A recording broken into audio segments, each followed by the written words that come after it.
যুদ্ধবন্দী এক জিনিস আর যুদ্ধ অপরাধী অন্য জিনিস।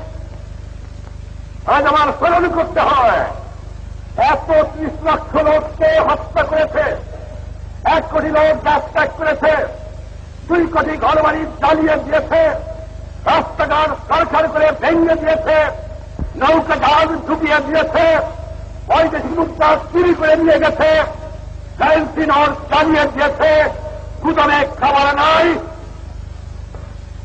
আর তার হুটিয়ে আমার বুদ্ধিজীবীকে ঘর থেকে দিয়ে হত্যা করেছে।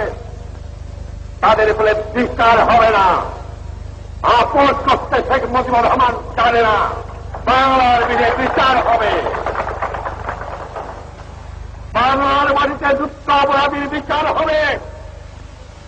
আমার মানুষ রক্ত দিয়ে স্বাধীনতা এসে রক্ত দিয়ে স্বাধীনতাকে রক্ষা করবে।